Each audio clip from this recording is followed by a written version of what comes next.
Today we are discussing very important topic, complex function. Okay, for understanding complex function, first we discuss some basics of function. Okay, तो function क्या होता है, आपने पढ़ाई है function. इसकी डेफिनेशन सिंपल है. A function f from a set a to a set b is a rule of correspondence that assign to each element in A one and only one element in B. ये तो आपने पढ़ा ही है कि मतलब कि A के जो प्रत्येक एलिमेंट का एक ही इमेज बने. Okay, one and only one image, मतलब कि डोमेन के जितने भी एलिमेंट हैं उनका, जैसे डोमेन में अगर मान लीजिए कोई एलिमेंट है वन, तो उसका कुछ इमेज बन रहा है, तो एक मान लीजिए ए बन गया, वन का इमेज ए बन गया, तो टू का इमेज बी बन गया, थ्री का इमेज सी बन गया, तो ये भी एक फंक्शन है.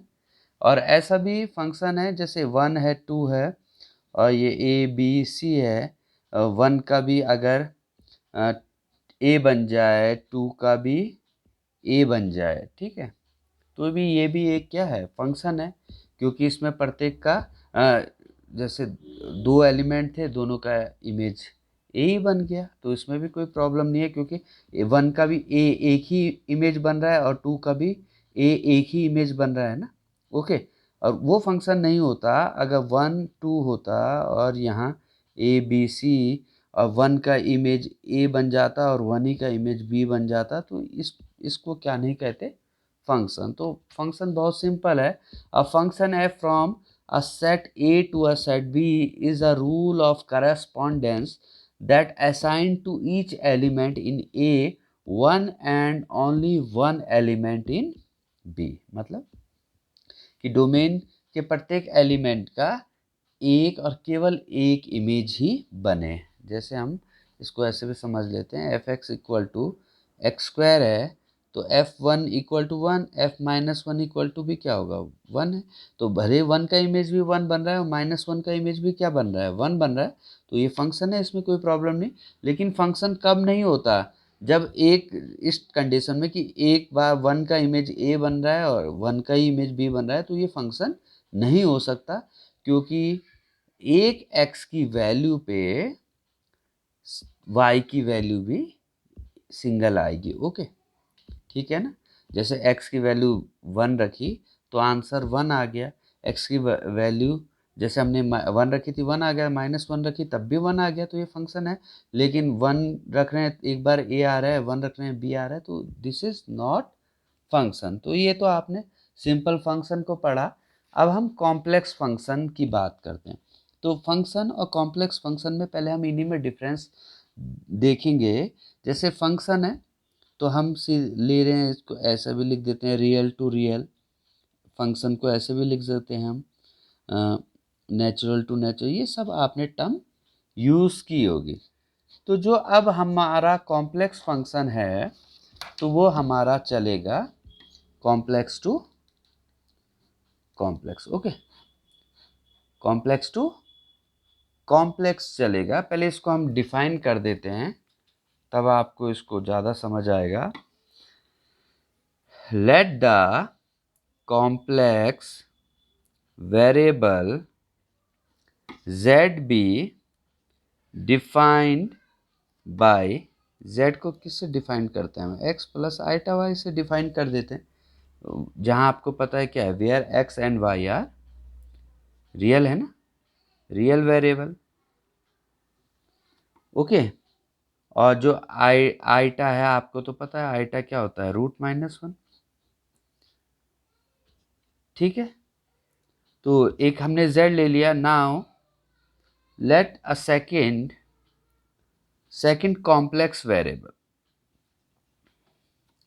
एक हमने कॉम्प्लेक्स वेरिएबल z लिया और एक कॉम्प्लेक्स वेरिएबल क्या ले लिया हमने, क्या ले लेते हैं, w. बी डिफाइंड बाई, इसको आप कैसे डिफाइन कर दो, W को आपने डिफाइन कर दिया U प्लस आइटा V। यहाँ भी I का सिमिलर मीनिंग है, आपको पता है, ठीक है। और जहाँ where U and V are क्या है, रियल है, ओके। यहाँ तक तो कोई प्रॉब्लम नहीं है, ठीक है। If there is a relationship between W and Z, okay, तो फिर क्या होगा अगर रिलेशनशिप होगा, such that to each value of Z, to each value of Z in a given region of the complex plane, there is a assigned one and only one value of W। जो simple हमने function में पढ़ा वही हम लिख रहे हैं। Then W is set to be a function of Z, okay, समझ आ रहा है, W is the function of Z। जैसे हम वहाँ लिख देते थे y is the function of x, तो हम क्या बोलते थे कि x की प्रत्येक वैल्यू के लिए one and only one image ही बनेगा, यही बोलते थे। वैसे ही हम यहाँ क्या बोल रहे हैं, यहाँ हम बोल रहे हैं कि z की प्रत्येक वैल्यू के लिए one and only one value ही होगी w के लिए, ओके, समझ गए आप। जैसे हम क्या बोलते थे, y is equal to function of x, जब हम करते थे सिंपल मैपिंग, हम बोलते थे कि x आप जो भी x की वैल्यू रखोगे उसके लिए जो आंसर आएगा उसका एक ही आंसर आएगा, वन एंड ओनली वन।